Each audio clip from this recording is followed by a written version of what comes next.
Good afternoon. Here is our latest update on COVID-19 in Pennsylvania. As of 12 a.m. this morning, we have 610 new cases of COVID-19. This brings our statewide total to 63,666 Pennsylvanians who have tested positive for COVID-19 in all 67 counties. This includes 4,600 positive cases in healthcare workers. This also includes 13,813 positive cases among residents of 557 long-term care living facilities, which include nursing homes and personal care homes. Tragically, 4,624 Pennsylvanians have died of COVID-19. These have all been in adult patients. However, we have had a pediatric death in someone who died in Pennsylvania, but the child was not a Pennsylvania resident. To protect the vulnerable residents living in long-term care living facilities, such as nursing homes and personal care homes, the Wolf administration has had a three-pillar approach. One, ensure resident safety through testing, education, and distribution of resources. To prevent and mitigate outbreaks, and work in partnership with state agencies, local health departments, and the long-term care living facility operators. To help in our response, we requested and received additional report from the CDC, the Center for Disease Control and Prevention in Atlanta, for the next 2 weeks. 3 teams arrived in Pennsylvania last Thursday and were briefed and prepared to assist in our COVID-19 response. 2 of the teams are assisting in outbreaks in long-term care facilities, and 1 team is assisting with outbreaks in food facilities. The teams are helping the department assess the situation in these congregate settings, teach infection control practices, and offer training on personal protective equipment, or PPE. They are also assisting with outbreak response at the facilities that they visit. For nursing homes, they are assisting facilities to develop a facility-specific testing strategy and using their expertise to help cohort residents and staff. We are very pleased to have this level of collaboration and assistance from the CDC to help our teams working in the field in Pennsylvania. As I have said, long-term care facility residents are among the most vulnerable Pennsylvanians with the global pandemic of COVID-19. And we want their families to have the latest information on what is going on in the facilities where their loved ones reside. I have mentioned before, it is actually the responsibility of the facility to keep families informed. But today we are also posting on our website data on the number of resident cases, number of staff cases, and number of deaths at facilities regulated by both the Department of Health and the Department of Human Services. For facilities with less than 5 of any of these data points, the information, the specific data numbers are being redacted to protect patient privacy. We will continue to work to ensure the safety and well-being of residents through education, resources, and testing. In addition to these efforts, our quality assurance inspectors continue to conduct infection control inspections at these facilities. Since the start of the outbreak, our inspectors have completed 465 infection control inspections, 459 of those remotely and 6 on-site. They also have 192 infection control surveys in progress, 175 of those remotely and 17 on-site. We are required to follow federal guidance on these infection control surveys and investigate whether or not the facility is prepared and following its infection control plan. As we move to yellow in 2/3 of the state by Friday, our actions as a community will help protect those residents in these facilities and those who care for them. That is why Governor Wolf has taken a measured, phased approach to the relaxation of social distancing and the 3-color system, red, yellow, and then green. We cannot let this virus win, and we will all get through this together. And here are my daily reminders. Please wash your hands with soap and water for at least 20 seconds, or as we all know now, the time it takes to sing happy birthday twice. Please use hand sanitizer if soap and water are not available. Cover any coughs or sneezes with your elbow, not with your hands, and clean surfaces frequently. Try not to touch your face, especially after touching those surfaces. And if you have to go out for life-sustaining activities, please wear a mask if you're going to come into contact with others. If you have questions about your health, please contact your health care provider. And if you need mental health resources, because you or someone you know is experiencing a mental health crisis, please contact the crisis text line by texting PA to 741-741, or call the statewide support and referral helpline at 1-855-284-2494. Again, 1-855-284-2494. For the most reliable information related to Pennsylvania's response, please visit our website at health.pa.gov. And what is most important for Pennsylvanians to remember, stay calm, stay home, and stay safe. And I'm pleased to answer questions. Thank you, Secretary. From WGAL, there are many couples planning to get married this summer and businesses that rely on weddings. Do you have any expectations that weddings of 50, 100, or more guests would be allowed this summer, especially in counties that have yet to transition to yellow? Well, in red counties, then we would not recommend those weddings with those type of numbers. Red counties, by definition, have a significant community spread and transmission of COVID-19, and that would pose a significant risk. However, weddings could occur with less than 25 people in the yellow zones, and then those type of weddings with increased numbers could occur in the green zones, although we still would recommend social distancing and the wearing of masks as much as possible, of course, hand washing and use of hand sanitizer.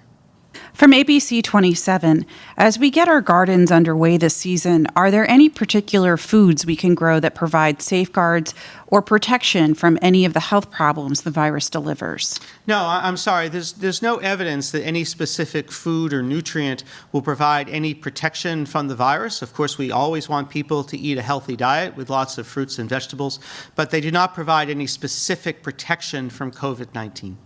From WTAE, Pennsylvania has the 9th highest COVID death rate of any state, but the 14th lowest testing rate. Why is the testing so low? Well, we are working right now to ramp up and increase our testing.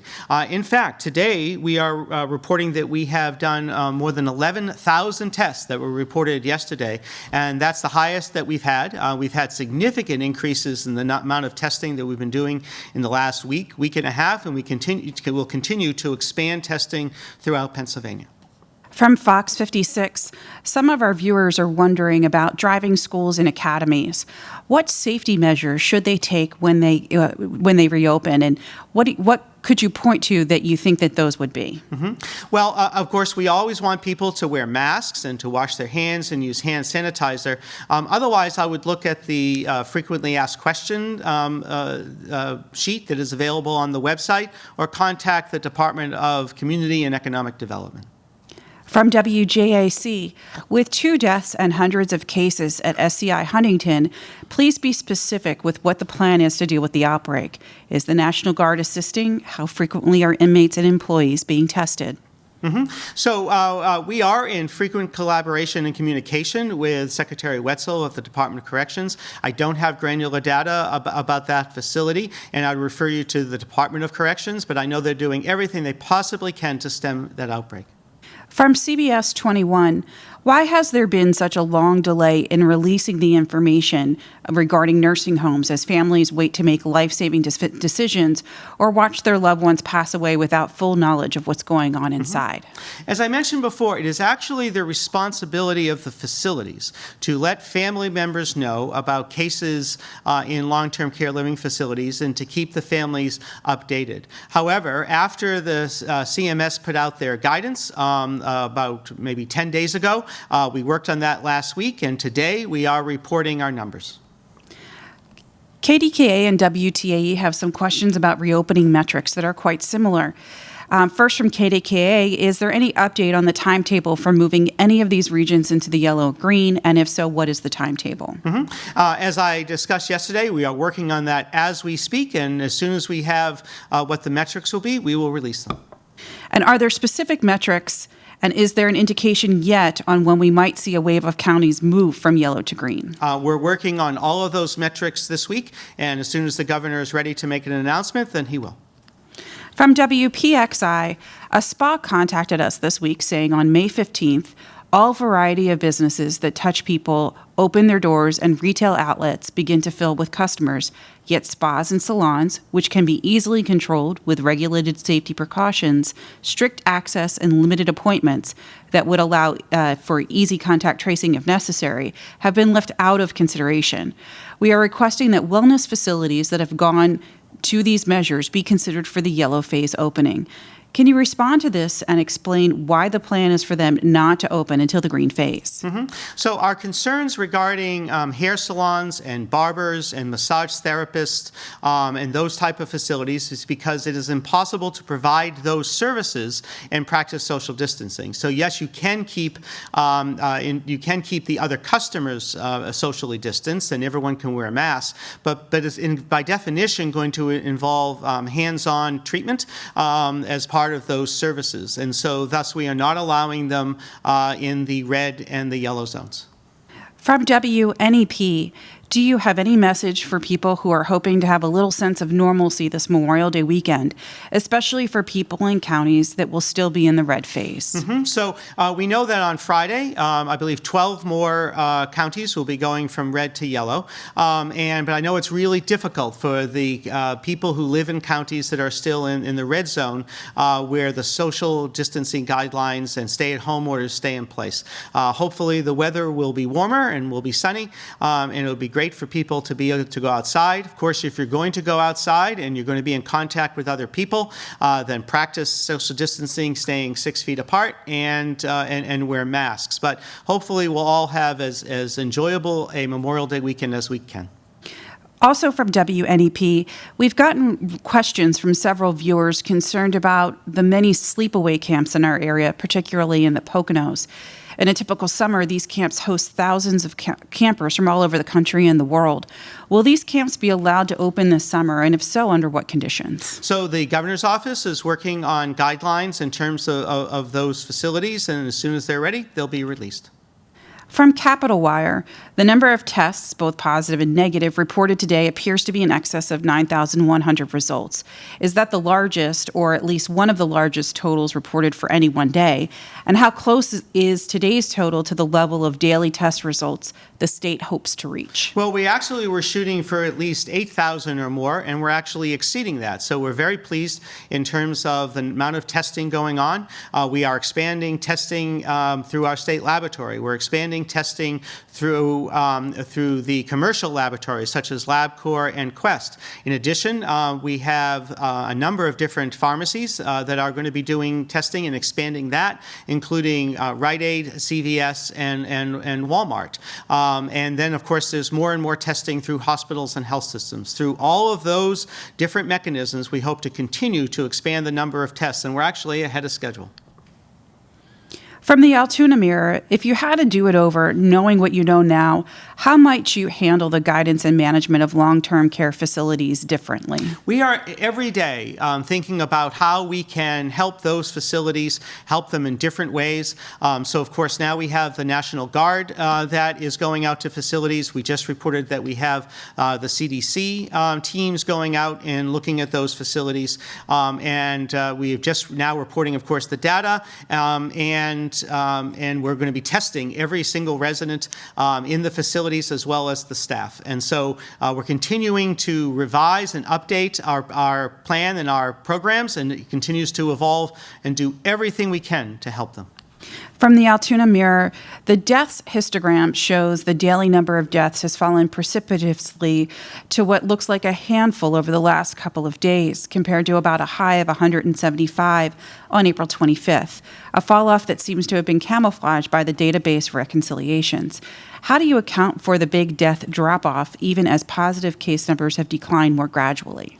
Well, so it's always later that you're going to see the death the death drop-off. So we are watching that histogram and watching that in terms of we call our epi-curve, both in terms of cases and in terms of deaths. They're never going to be exactly the same, but we have had a significant decline in terms of the number of new cases, and we hope for a continued similar decline in the number of deaths. From the Philadelphia Inquirer, 24 yellow-faced counties will reach the 2-week mark Friday. What have you seen there in terms of outbreaks, and when do you foresee them being able to move to green? So we don't know exactly what the metrics are to move to green, so it's hard for me to tell you exactly when they will, but we have not seen any large outbreaks. We have some congregate facilities that have had increased number of cases, and we're intervening in those facilities and helping them. But so far, the yellow counties are doing well, and as we work on those metrics, we'll work on a plan for when the yellow counties can move from yellow to green.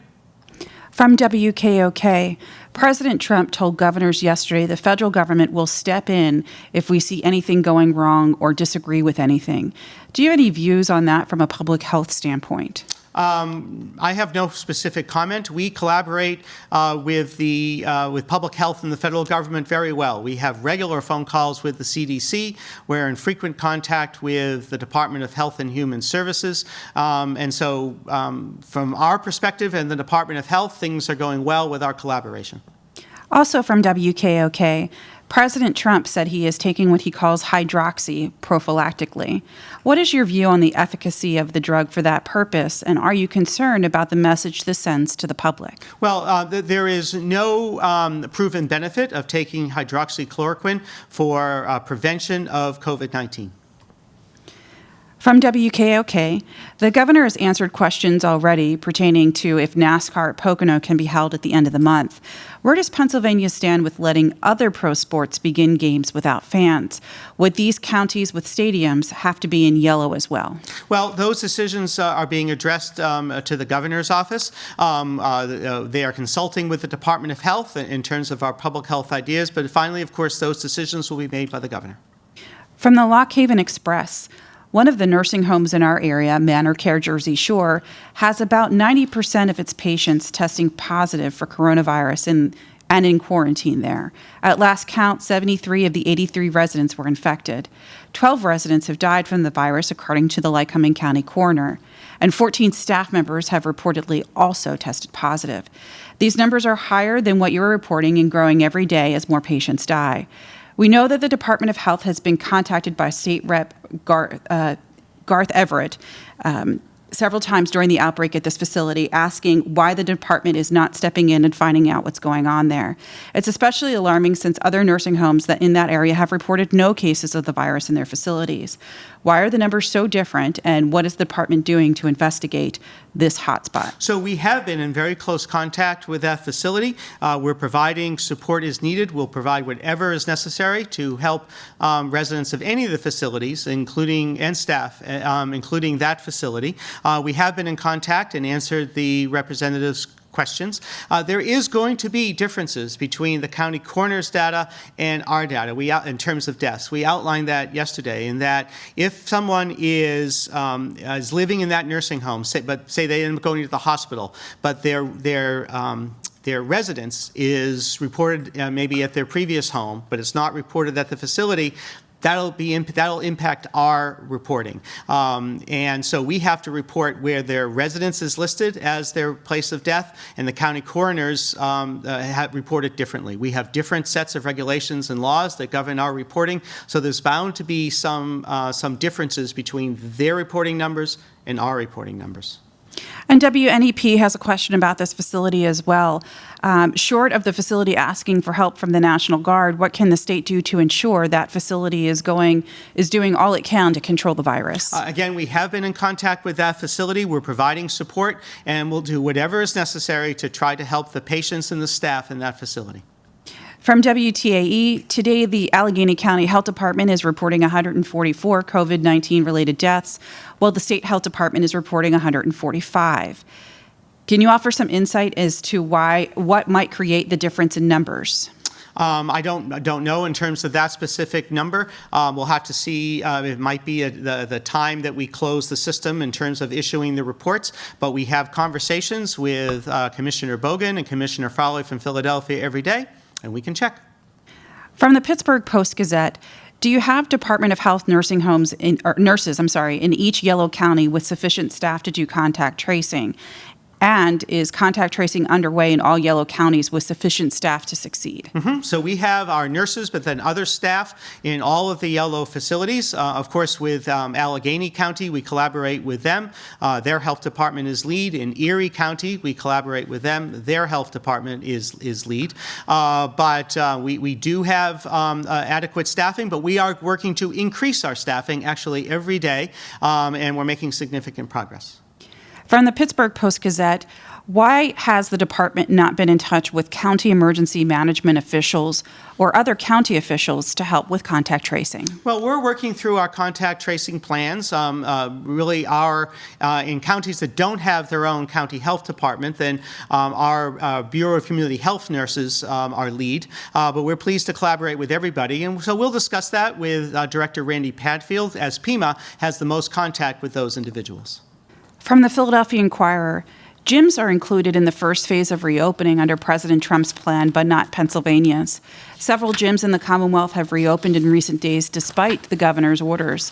Why can't gyms operate, and what is it about them that is unsafe at this time? Well, we're concerned about the possible transmission of COVID-19, and so it's possible that our plan might be different than the federal plan. Of course, the federal government shelved the initial CDC plan and then released a redacted plan, so I don't know what was in the initial one, but we will work to have all businesses open as we go from yellow to green, but we don't know when that will be yet. From WTAE, as you continue to break down cases and death at a more granular levels, is there a way for the state to report which deaths are patients that refuse treatment?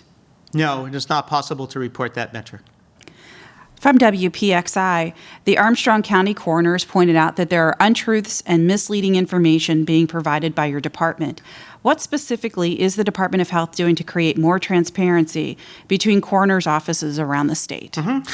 So actually, now that we're using the EDRS, our data should be more consistent with the coroners, although it won't be completely consistent because of the differences in our reporting regulations and laws. We have reached out and have spoken with the Coroners Association. We're pleased to speak further with the Coroners Association and collaborate as much as we possibly can. From ABC 27, Secretary, today you are releasing nursing home data.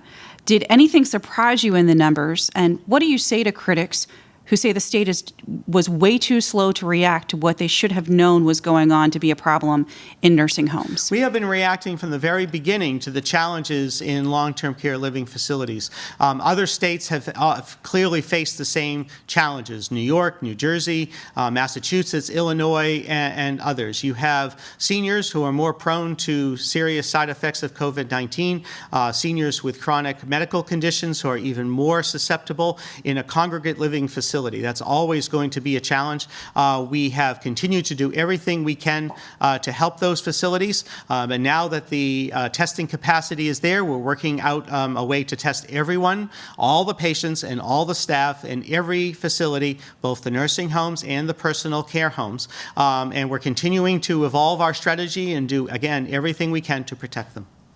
From the Tribune Democrat, What type of antibody testing studies would you like to see, and what will it take for those tests to become useful in tracking and controlling future outbreaks?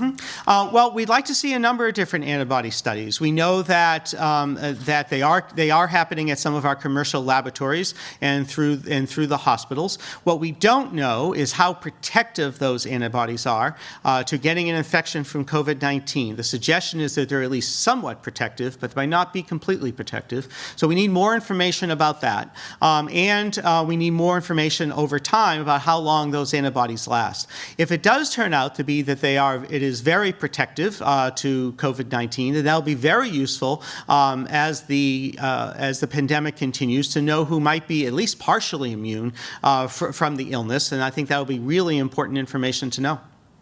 From Spotlight, PA, why did Secretary Levine tell NPR this morning that everyone in Pennsylvania's long-term care facilities will be tested when, in fact, the guidance is not mandatory and suggests testing only 20% of those in facilities without confirmed or suspected cases? Well, we're going to be testing all the facilities. So it's not a legally mandated testing, but we are going to go out. We're going to go to those facilities. We're going to work with them, and we're going to test every facility. We'll take some time, as we have probably up to 2,000 facilities that we're talking about, somewhere between 1,900 and 2,000. But we're going to test all the patients, and we're going to test all the residents, and we're going to work through that process. From the Philadelphia Inquirer, last week on this call, you told us the state is tracking the number of coronavirus cases among workers at food processing plants. Why won't you tell the public the names and locations of the plants with outbreaks?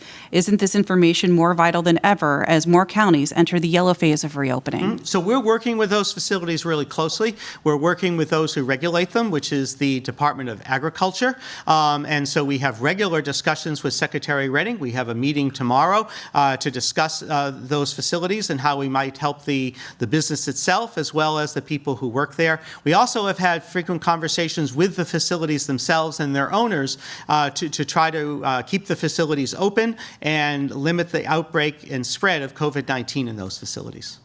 From Penn Live, State Representative Russ Diamond is calling for your resignation or removal in response to the department's COVID-19 policies relating to nursing homes and other facilities that you have direct oversight. He isn't the first to ask for your removal. What is your reaction to this growing sentiment? I have no specific reaction to the representative, but what I can say is I remain committed to protecting the residents of Pennsylvania, wherever they live, wherever they go, whether it's in a facility, whether it's at home, whether it's in Philadelphia or Pittsburgh, Erie or Harrisburg, whether it's in their communities, and whether they agree with me or not, and I will do everything I possibly can to keep them safe. From Radio PA, the number of new cases of COVID-19 each day for more than a week has been less than 1,000. What do you make of this? Do you consider this a positive trend, and do you expect it to continue? So we do consider this a very positive trend. I think that we have been successful in terms of continuing to bend and straighten that curve in terms of the number of new cases of COVID-19. We have been able to buttress the healthcare systems, and they were not overwhelmed by COVID-19. And now, after those mitigation efforts have been successful, we are working under the governor's leadership in a progressive, iterative, phased fashion to reopen Pennsylvania for counties to go from red to yellow and then eventually from yellow to green and protect those businesses and the economy as well as protecting the public health of everyone in Pennsylvania. From Fox 43, can you explain how redacting death counts at a long-term care facility would be an invasion of privacy? It's not public knowledge who lives or who is being treated at which long-term care facility.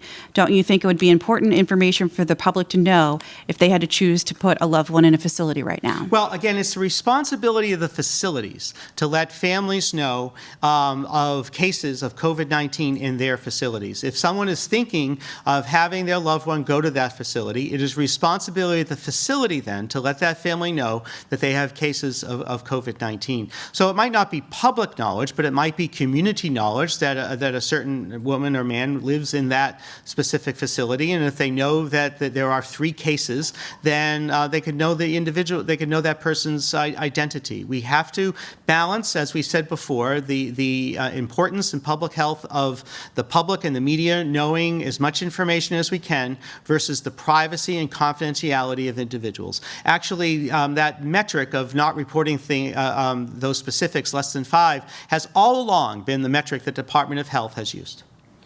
Our last question today is from WGAL.